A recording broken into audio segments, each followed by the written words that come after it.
friends, welcome back to my channel. எல்லாரும் எப்படி இருக்கீங்க? சௌக்கியமா இருக்கீங்களா? மறக்காம கமெண்ட் பண்ணுங்க. இன்னைக்கு நம்ம சேனல்ல நம்ம saree vlog தான் பார்க்க போறோம். எனக்கு ரெண்டு யூடியூபர்ஸ் வந்து saree challenge பண்ணிருந்தாங்க. சோ யார் யாருன்னு பாத்தீங்கன்னா விஸ்மயா குடில் ரம்யா சிஸ்டரும் ஸ்பைசி ஹேண்ட் கௌதமி சிஸ்டரும் எனக்கு saree கட்டிட்டு vlog பண்ணணும்னு சொல்லி challenge பண்ணிருக்காங்க. நான் அவங்களோட challenge accept பண்ணி இன்னைக்கு ஃபுல்லாவே வந்து sareeல தான் இந்த vlog பண்ண போறேன். சோ இந்த challenge கொடுத்த ரெண்டு பேருக்குமே ரொம்ப தேங்க்ஸ். and அவங்க ரெண்டு பேருமே பாத்தீங்கன்னா ரொம்ப நேச்சுரலா பண்ணக்கூடிய vlogs எல்லாமே. சோ அவங்களோட ஒரு vlogமே பாத்தீங்கன்னா ஒரு ஆர்டிஃபிஷியலே இல்லாம இருக்கும். சோ எனக்கு அது ரொம்ப பிடிச்ச விஷயம் அவங்களோட vlogsல.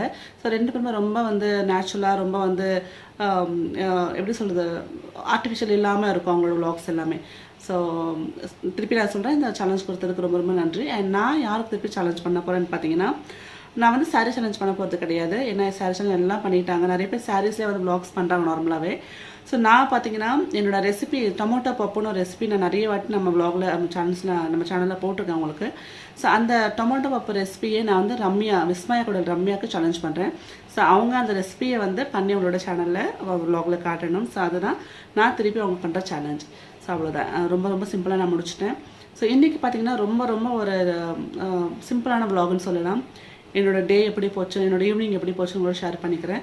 அதே மாதிரி நிறைய சப்ஸ்கிரைபர்ஸ் வந்து எனக்கு சில கொஷின்ஸ் கேட்டு எனக்கு மெயில் அனுப்பிச்சிருந்தாங்க. அவங்க பர்சனலாக அவங்க லைஃப்பில் இருக்கிற சின்ன ப்ராப்ளமுக்கு என்னென்ன சொல்யூஷன் கொடுக்க முடியும் உங்களால் அப்படின்ட்டு.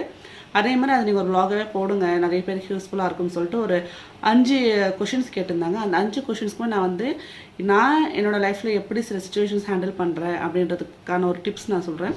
ஸோ இந்த vlog கடைசியிலும் பாருங்கள், கண்டிப்பாக உங்களுக்கும் இந்த டிப்ஸ் ரொம்ப யூஸ்ஃபுல்லாக இருக்கும்.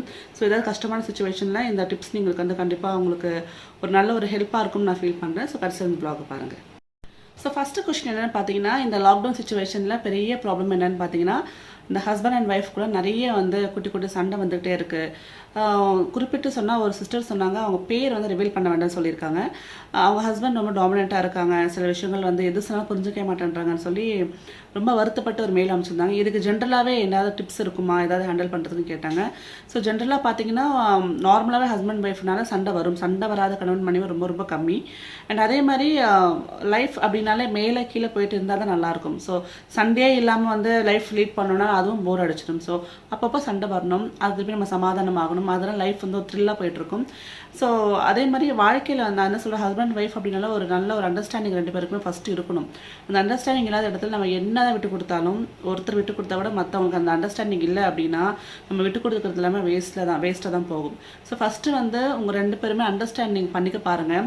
ஸோ அண்டர்ஸ்டாண்டிங் இல்லாமல் யார் என்ன டிப்ஸ் கொடுத்தாலும் அது வந்து யாருக்குமே ஒர்க் அவுட் ஆகாது.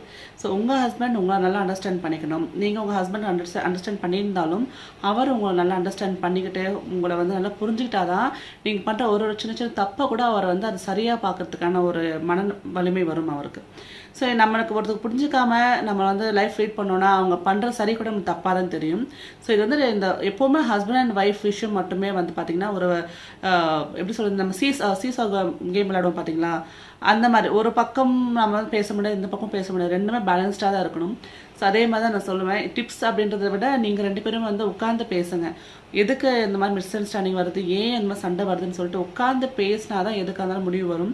சில பேர் உட்காந்து பேசுவான்னு சொல்லுவாங்க, அந்த டைம் நீங்கள் அமைதியாக இருங்க, உங்களோட கடமையை பண்ணிவிட்டு நீங்கள் அமைதியாக உங்கள் வேலையை பாருங்கள். நம்ம சில பேருக்கிட்ட செவிடன் காதல சங்குனது மாதிரி தான் சொல்லுவாங்க, எவ்வளோதான் எடுத்து சொல்லாமல் கேட்க மாட்டாங்க. ஸோ அந்த மாதிரி டைமில் உங்களோட எனர்ஜி வேஸ்ட் பண்ண வேண்டாம். உங்களோட கடமைகள் உங்கள் ஹஸ்பண்டை பண்ண வேண்டிய கடமை பண்ணிவிட்டு உங்கள் குழந்தைங்களை பார்த்துட்டு அமைதியாக இருங்க. நீங்கள் உங்கள் ஹஸ்பண்டை வந்து அவர்கிட்ட போய் கேட்குறதோ, ஏன் இந்த மாதிரி பண்ணுறீங்க, ஏன் பேச மாட்டேங்கிறீங்கன்னு சொல்லிட்டு புரிஞ்சுக்காத அவங்ககிட்ட போய் கேட்குறது வந்து பிரயோஜனம் கிடையாது. ஸோ நம்மளுக்கும் செல்ஃப் ரெஸ்பெக்ட் கொஞ்சம் உண்டு, அதை நம்மளும் காப்பாற்றிக்கணும். முடிஞ்ச அளவுக்கு இறங்கி போய் என்னென்னு பேச பாருங்கள். அதுக்கு மேலே அவங்க வந்து அதுக்கு இடம் கொடுக்கல அப்படின்னா அமைதியாக உங்கள் குழந்தைங்க மேலே மட்டும் கான்சன்ட்ரேட் பண்ணி உங்களோட லைஃப் அழகாக லீட் பண்ணுங்கள். ஸோ நம்மளுக்கு ஹஸ்பண்ட் சரியாக இல்லை அப்படின்னா குழந்தைங்க இருக்காங்க, குழந்தைங்க மேலே வந்து நம்மளோட கவனத்தை வச்சு அவங்களை எப்படி மேலே நல்லா கொண்டு வரணும், அவங்களுக்குள்ளே இருக்க திறமை எப்படி மேலே கொண்டு வரணும் அப்படின்றத பற்றி யோசிச்சிங்கன்னா உங்கள் லைஃப் ரொம்ப அழகாக இருக்கும். ஸோ எப்போவுமே ஃபீல் பண்ண வேண்டாம், உட்காந்து பேசினாலும் ஒரு நல்ல உங்களுக்கு சொல்யூஷன் கிடைக்கும் அப்படின்னு நான் நினைக்கிறேன். அப்படி பேச முடியாத தருணத்தில் அவாய்ட் பண்ணிவிடுங்க, அதாவது அமைதியாக இருந்துருங்க. ரொம்ப வந்து எல்லாத்தையும் சிண்டி நீங்கள் வந்து சண்டை போட வேண்டாம், அமைதியாக இருந்தாலும் சில பிரச்சனை தானாகவே சால்வ் ஆகிடும். ஸோ அடுத்த கொஷின் பார்த்தீங்கன்னா ஒரு சிஸ்டர் ஒரு மெயில் அனுப்பிச்சிருக்காங்க. இந்த மாதிரி நெய்பர்ஸ் வந்து என்னை ரொம்ப டீஸ் பண்ணுறாங்க, எப்போ பாரு என்னை பின்னாடி பேசிகிட்டே இருக்காங்க, எனக்கு ரொம்ப ஸ்ட்ரெஸ்ஸாக இருக்குது, என்னால் வெளியில் போக முடியல, நிம்மதியாக என்னால் லீட் பண்ண முடியலன்னு சொல்லி வந்து எனக்கு ஒரு சிஸ்டர் மெயில் அனுப்பிச்சிருந்தாங்க. இது ரொம்ப ரொம்ப ரொம்ப சிம்பிளான ரொம்ப ஒன்றுமே இல்லாத விஷயம் சிஸ்டர். இது நம்ம லைஃப்பில் நம்ம எதுக்கெல்லாம் கவலைப்பட்டோம் அப்படின்னா நம்மளோட ஹஸ்பண்ட், நம்ம குழந்தைங்க, நம்மளை பெற்றவங்க, நம்மளோட எதிர்காலம், இது 4 விஷயத்துக்கு மட்டும் தான் நீங்கள் கவலைப்பட்டு யோசிக்கணும். அண்ட் மற்றதுக்கெல்லாம் பார்த்தீங்கன்னா நீங்கள் அட்டென்ஷன் கொடுக்கவே கூடாது. பேசுகிறாங்க, பேசாட்டி போகிறாங்க, நம்மளுக்கு அதனால் எந்த லாபமும் கிடையாது. உங்களோட வீடு, உங்கள் வீட்டுக்குள்ளே உங்கள் வாழ்க்கை உங்ககிட்ட தான் இருக்குது. ஸோ இது தவிர்த்து வெளியில் தான் உங்களுக்கு வந்து பேசினா தான் மன நிம்மதி அப்படின்னா அது உங்கள் மனசுக்குள்ளே தான் அந்த ஒரு விதமான ஒரு என்ன சொல்கிறது, நீங்கள் ரொம்ப லோவாக ஃபீல் பண்ணுறீங்கன்னு நான் சொல்லுவேன். ஸோ வெளியில் இருக்கவங்க பேசி நமக்கு தேவை கிடையாது. உங்கள் ஹஸ்பண்ட் நல்லபடியாக பார்த்துக்கிறாங்களா, உங்கள் குழந்தைங்க நல்லபடியாக இருக்காங்களா, உங்கள் ஃபேமிலியை நல்லபடியாக நீங்கள் லீட் பண்ணுறீங்களா, இது அடுத்தடுத்து உங்களோட பிளான் நல்லபடியாக உங்கள் ஃப்யூச்சர் பிளான்ஸ் எக்ஸிக்யூட் பண்ணுறீங்களா, இது நல்லா நடந்துட்டாலும் உங்கள் வாழ்க்கையில் நீங்கள் மேலே போயிட்டே இருக்கீங்க தான் அர்த்தம். ஸோ நெய்பர்ஸ் பேசல அவங்க நம்மளுக்கு வந்து யார் நம்மளுக்கு சொல்லுங்கள், நிரந்தரமே கிடையாது. நல்லா பேசினா நீங்கள் பேசுனா அமைதியாக இருந்துருங்க, அவ்வளோதான், சிம்பிள். அதுக்காக நீங்கள் வந்து இது ஒரு விஷயமா மனசில் போட்டுக்கிட்டு நைட்டில் தூங்காமல் ஸ்ட்ரெஸ் ஆகி உங்கள் உடம்பு கெட்டு இதனால உங்கள் ஃபேமிலிக்கு வந்து உங்களால் எந்த ஒரு சின்ன சின்ன விஷயங்களாக பண்ண முடியாமல், ஸோ உங்களோட ஃபேமிலி தான் உங்களை டிஸ்டர்ப் ஆகுது. ஸோ உங்களை யாரும் டிஸ்டர்ப் பண்ணாலும் அவங்க நல்லா தான் இருப்பாங்க, பட் நீங்கள் தான் டிஸ்டர்ப் ஆகிறீங்க. ஸோ தான் நான் என்ன சொல்கிறேன்னா, இந்த சின்ன சின்ன விஷயங்கள்லாம் வந்து மைண்ட்லேயே வச்சுக்காதீங்க. ஃபஸ்ட்டு மைண்ட்லேருந்து இந்த விஷயங்களை எரேஸ் பண்ணிவிடுங்க. உங்கள் ஃபேமிலி, உங்கள் ஹஸ்பண்ட், உங்கள் குழந்தைங்க மெயினாக அவங்கள மட்டும் ஃபோக்கஸ் பண்ணி உங்களோட லைஃப் லீட் பண்ணுறாங்க. உங்களை யார் பிடிக்கிறாங்களோ அவங்க வந்து பேசுவாங்க. பிடிக்காதவங்க நீங்கள் என்ன தான் போய் பேசினாலும் பேச மாட்டாங்க. அது மட்டும் தெரிஞ்சுக்கோங்க. நம்ம யார் பின்னாடியும் போய் நம்மக்கிட்ட பேசணும்னா சொல்ல முடியாது. அதே மாதிரி நம்மளோட பிடிச்சிருச்சுன்னா அவங்க ஆட்டோமேட்டிக்காக என்ன தான் பிஸியாக இருந்தாலும் நம்மக்கிட்ட வந்து பேசுவாங்க. ஸோ உங்களை பிடிச்சவங்க உங்களை வந்து பேசுவாங்க, உங்ககிட்ட வந்து பேசுவாங்க, உங்களை தேடிட்டு வருவாங்க. அண்ட் உங்களுக்கு பிடிக்காதவங்க நீங்கள் என்ன தான் அவங்க செஞ்சாலும் அவங்க திரும்பி கூட உங்களை பார்க்க மாட்டாங்க. ஸோ அதை மனசில் வச்சுக்கோங்க. லைஃப்பை வந்து வேஸ்ட் பண்ணாதீங்க. சின்ன சின்ன விஷயத்துக்குலாம் வந்து ஃபீல் பண்ணி இந்த ஹாப்பியாக இருங்க. இந்த விஷயம் கண்டிப்பாக உங்களுக்கு யூஸ்ஃபுல்லாக இருக்கும்னு நினைக்கிறேன். அண்ட் தேர்ட் மெயில் பார்த்தீங்கன்னா இதுவும் வந்து ஒரு ஹஸ்பண்ட் அண்ட் ஒய்ஃப் நடுவில் ஒரு சின்ன விஷயம் தான் சொல்லியிருக்காங்க. பட் இது வந்து கொஞ்சம் டிஃப்ரெண்ட்டான ஒரு சினாரியோ. இது என்னன்னு கேட்டிங்கன்னா, தேர்ட் பர்சனல் நமக்கு சண்டை வருது. இது வந்து நிறைய பேருக்கு இந்த பிரச்சனை இருக்கும். ஸோ நம்ம ஹஸ்பண்டுக்கும் நமக்கும் நடுவில் சண்டை வரதை விட தேர்ட் பர்சனால் சண்டை வர்றது தான் ஜாஸ்தியாக இருக்கும். ஸோ இதை எப்படி சொல்கிறதுனா, இது நம்ம மேலே தான் தப்பு இருக்குது. நம்ம எப்போவுமே நம்மளோட வீட்டில், அதாவது நம்ம லைஃப்பில் உங்களுக்கும் உங்கள் ஹஸ்பண்டுக்கும் நடுவில் தேர்ட் பர்சன் நீங்கள் எப்போவுமே விடக்கூடாது. அது ஸ்டார்டிங்லேருந்து நீங்கள் ரொம்ப தெளிவாக இருக்கணும். தேர்ட் பர்சன் அலோவ் பண்ண ஆரம்பிச்சிட்டிங்கன்னா கண்டவன் வந்து கண்டதை சொல்லுவோம். ஸோ இதெல்லாம் வந்து நம்ம லைஃபுக்கு ஒத்து வராத விஷயம். எப்போவுமே உங்களோட விஷயங்கள், இப்போ உங்கள் ஹஸ்பண்ட் ஒரு சின்ன விஷயம் பண்ணுறாரு, நல்லதுன்னா 10 பேர்கிட்ட சொல்லலாம், அதே தப்புன்னா ஒருத்தர்கிட்டையும் சொல்லக்கூடாது. அதே மாதிரி அண்டர்ஸ்டாண்டிங் நல்லா உங்களுக்கு 2 பேருக்கும் வந்ததுக்கப்புறம் ஒருத்தர் தப்பை ஒருத்தர் வந்து நீங்கள் மன்னிக்க பார்க்கணும். இதை போய் நம்ம தேர்ட் பர்சன் கிட்ட சொன்னோன்னா அதை அவங்க திருப்பி அதை பெருசாக எலபரேட் பண்ணி கடைசி அந்த நம்ம சொன்ன விஷயத்தினாலே நம்ம சண்டை வர மாதிரி ஆகிடும். ஸோ இதெல்லாம் ரொம்ப கேர்ஃபுல்லாக இருங்க. இப்போ இருக்க சுச்சுவேஷனில் வந்து யாரையுமே உங்கள் 2 பேர் நடுவில் நீங்கள் வந்து அலோவ் பண்ணாதீங்க. தேர்ட் பர்சன் யாராக இருந்தாலும் சரி, நம்ம அப்பா அம்மாவாக இருந்தாலும் சரி, நம்ம ஹஸ்பண்ட் ஒய்ஃப்க்கு நடுவில் வரது வந்து நிறைய பேர் விரும்ப மாட்டாங்க. ஏன்னா பெரியவங்க சொல்லுவாங்க, ஹஸ்பண்ட் ஒய்ஃப் சண்டைக்குள்ளே நம்ம போனோன்னா நம்ம தான் வந்து கோமாளி அப்படின்னு சொல்லிட்டு ஒரு பழமொழி இருக்குது. அது வந்து ரொம்ப ரொம்ப வாஸ்தவமான விஷயம். உங்களுக்குள்ளே இருக்க விஷயங்கள் உங்களோடவே வச்சுக்கோங்க. அதே மாதிரி இந்த ரொம்ப அந்தரங்கமான விஷயங்கள் சிலதெல்லாம் நீங்கள் வெளியில் வந்து ஷேர் பண்ணுறது நல்லது கிடையாது. நீங்கள் நல்லவங்க நினச்சி ஷேர் பண்ணலாம், பிற்காலத்தில் அவங்க வந்து நம்மளுக்கு வந்து ஃப்ரெண்டாகவே இருப்பாங்கிறது கேரண்டி கிடையாது. ஸோ அந்த மாதிரி டைமில் நம்ம சொல்கிற சின்ன சின்ன சீக்ரெட்ஸ், சின்ன சின்ன விஷயங்கள் அது நம்மளுக்கே திருப்பி ஆயுதமாக வரும்.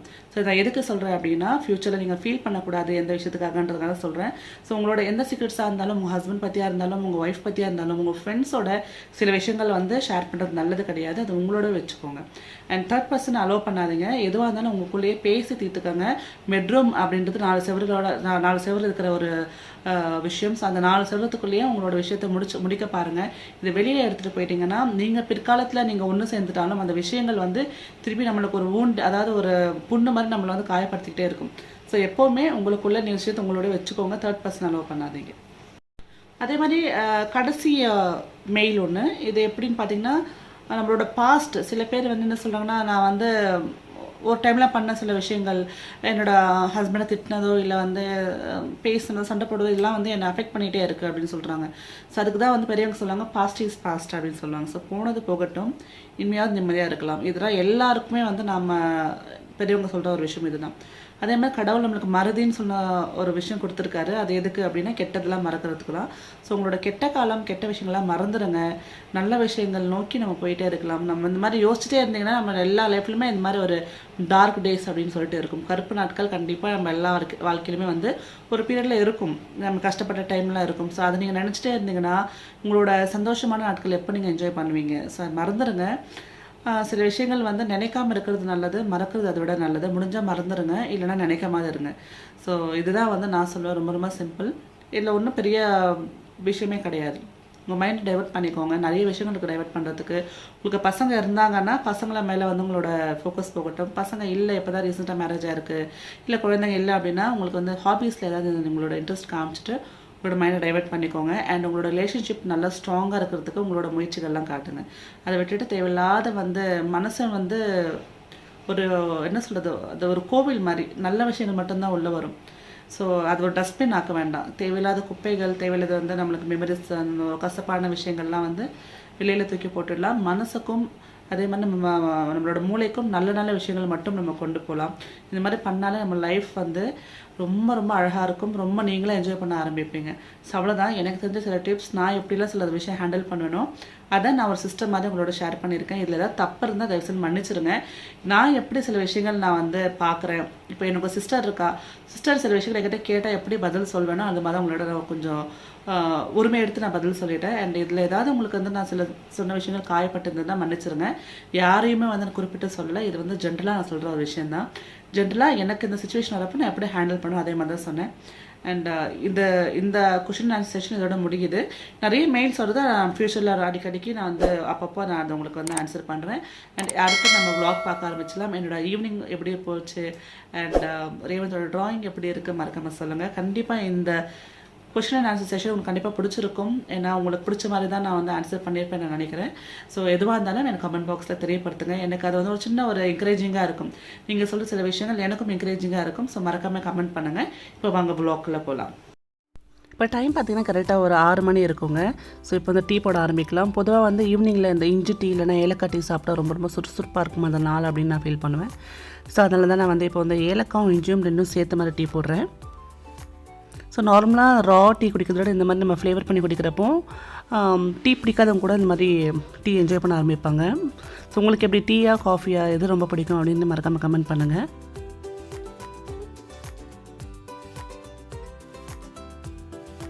நான் பார்த்தீங்கன்னா ஸ்வீட் பொட்டேட்டோன்னு சொல்லிட்டு நான் இதை வந்து வேக வச்சு வச்சுருக்கேன். இது வந்து குழந்தைங்களுக்கு ரொம்ப ரொம்ப நல்லதுங்க. உங்கள் பசங்களை வந்து நல்லா வந்து பொசுன்னு உடம்பு பிடிக்கும் அப்படின்னு நினச்சிங்கன்னா நீங்கள் இந்த ஸ்வீட் பொட்டேட்டோ வந்து கொடுத்துட்டு வந்தீங்கன்னா ரொம்ப நல்லாயிருக்கும். பொதுவாகவே வந்து ஸ்வீட் பொட்டேட்டோ சாப்பிட்றப்ப உடம்புக்கு ரொம்ப நல்லதுன்னு சொல்லிட்டு சொல்லுவாங்க. மோஸ்ட்லி ஃபாரின் கண்ட்ரீஸில் பார்த்தீங்கன்னா இந்த ஸ்வீட் பொட்டேட்டோ நிறைய ரெசிபீஸ் பண்ணுவாங்க. நம்ம வந்து ஜஸ்ட் அப்படியே வச்சு சாப்பிடுவோம். இல்லை வெள்ளத்தில் கூட நீங்கள் வந்து அதை முக்கிய கூட சாப்பிடலாம். ரொம்ப நல்லாயிருக்கும். இப்போ டைம் ஆகிடுச்சு டின்னருக்கு. நான் எங்கள் வீட்டில் நைட் தோசை தான். ஸோ மாவில் எடுத்து வெளியில் வச்சுக்கலாம். ஸோ ரேவந்த் வந்து பயங்கரமாக பசிக்குதுன்னு சொல்லிட்டான் அப்படின்ட்டு தோசை போடலாம் அப்படின்னு நான் வந்து ஸ்டவ் ஆன் பண்ணிவிட்டு ஒரு 5 நிமிஷம் இந்த தோசைக்கல் வந்து சுடுறதுக்கு டைம் ஆகும் இல்லையா, அதுக்குள்ளே ஒரே அழுக ஆரம்பிச்சிட்டான் பசிக்குது அப்படின்ட்டு. ஸோ நம்மளுக்கு எப்போவுமே வந்து கஷ்டத்தில் கஷ்டம் வருன்ற மாதிரி அவன் எப்படி அழறானோ அதுக்கேற்ற மாதிரி பாருங்கள் கேஸும் தீர்ந்து போச்சு. இப்போ அதை சொன்னால் கூட அவன் புரிஞ்சிக்க மாட்டேன்ட்டான். ஒரே கத்து அழுது பசிக்குது பசிக்குது அப்படின்ட்டு. மத்தியானம் நம்ம எவ்வளோ சாதம் ஊட்டினாலும் வேண்டாம் வேண்டாம்னு சொல்லி வேண்டாம் அப்படின்ட்டுருவாங்க. அதனால் கொஞ்சம் வந்து உங்களுக்கு சீக்கிரம் பசிக்க ஆரம்பிச்சிடும். வேணா ஈவினிங் ஸ்நாக்ஸ் சாப்பிட்டாலும் ஸோ சீக்கிரமாக வந்து கொஞ்சம் நைட்டில் டின்னர் கொடுத்துட்டா நல்லது இல்லையா, அதனால தான் நான் சீக்கிரமாக கொடுத்துடுவேன். இப்போ பாருங்கள் கேஸ் தீர்ந்து போச்சு. ஒரே கோவம் ரகலை பசிக்குது அப்படின்ட்டு சொன்னால் கூட இப்போ அவனுக்கு புரிஞ்சு கூட தெரியல. கேஸ் இது பண்ணால் என்ன அப்படியே நீ போட்டுக்கொடு அப்படின்றான். ஸோ இப்போ வந்து கேஸ் சிலிண்டர் மாற்றிடலாம் கடை.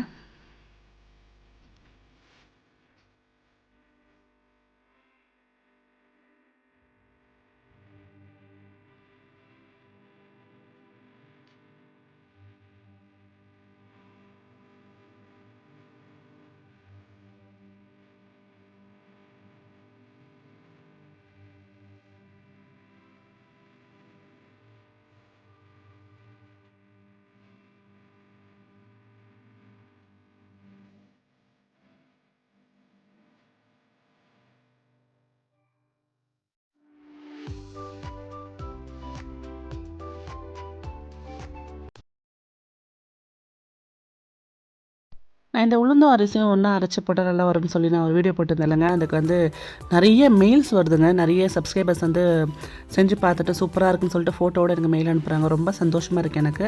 அண்ட் என்னோடய நெய்பர்ஸ் அதே மாதிரி பக்கத்தில் இருக்கிற ஆன்ட்டிஸ் எல்லாருமே வந்து இந்த ட்ரிப்பை ட்ரை பண்ணிவிட்டு ரொம்ப நல்லா இருக்குன்னு சொல்லி சொல்கிறாங்க. ஸோ கேட்குறப்ப ரொம்ப ஹாப்பியாக இருக்குது.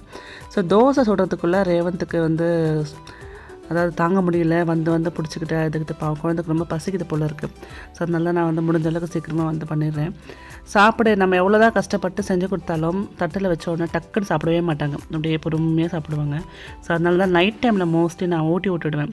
ஏன்னா வயிற்றுக்கு வந்து எவ்வளோ சாப்பிட்றோன்னு அவங்களுக்கு தெரியாமல் கம்மியாக சாப்பிட்டாங்க திருப்பி நைட்டு பசின்னு சொல்லுவாங்க. அதனால தான் எப்போவுமே மோஸ்ட்லி நான் ஊட்டி விட தான் ட்ரை பண்ணுவேன். ஃபஸ்ட் ஸ்டார்டிங் நானே சாப்பிடுவேன்னு சொல்லுவான். பட் இருந்தாலும் நான் அப்படி காம்ப்ரமைஸ் பண்ணிவிட்டு நானே ஊட்டி விட்டுடுவேன். ஸோ அப்போ நம்மளுக்கும் திருப்தியாக இருக்கும், குழந்தை நல்லா வயிறு ஃபுல்லாக சாப்பிட்டுக்கான்ற திருப்தி இருக்கும், நல்லபடியாக அவங்க தூக்கம் வரும் இல்லையா. அதனால தான் மோஸ்ட்லி குழந்தைக்கு நைட் டைமில் ரைஸ் கொடுக்குறது பெஸ்ட்டு. பட் சம்டைம்ஸ் நான் ரைஸ் வந்து நம்மளுக்கு மதியானம் அளவாக தான் வைப்பேன், வேஸ்ட் ஆகக்கூடாது அப்படின்ட்டு. ஸோ ஈவினிங் டிஃபன் அப்படின்றப்போ ரைஸ் இல்லாதப்போ கொஞ்சம் நிறையவே வந்து தோசை ஒரு 2-3 தோசை போட்டு கொடுத்துருவேன். ஸோ வயிறு ஃபுல்லாக சாப்பிட்டுட்டு நல்லா தூக்கம் வரும் இல்லையா. அதனால தான் நீங்கள் உங்கள் பசங்களுக்கு நீங்கள் இன்னும் ஃபீட் பண்ணுறீங்களா, அதாவது நீங்களே வந்து வாயில் ஊட்டுறீங்களா இல்லை எப்படின்னு கொஞ்சம் மறக்காமல் கமெண்ட் பண்ணுங்கள். சம்டைம்ஸ் எங்கள் மாமியார்லாம் சொல்லுவாங்க, அவனே சாப்பிட விடுமா நீயே ஊட்டுற அப்படின்னு சொல்லுவாங்க. பட் நம்மளுக்கு ஊட்டுறப்போ நம்மளுக்கு ஒரு சாட்டிஸ்ஃபேக்ஷன் கிடைக்கும் இல்லையா. குழந்தைங்க என்ன தான் வளர்ந்துட்டாலும் நம்மளுக்கு இன்னும் அந்த குழந்தையாக தான் தெரியும் நம்ம கண்ணுக்கு. ஸோ எனக்கு எப்போவுமே ஊட்டி விட்றது தான் நான் வந்து ப்ரிஃபர் பண்ணுவேன்.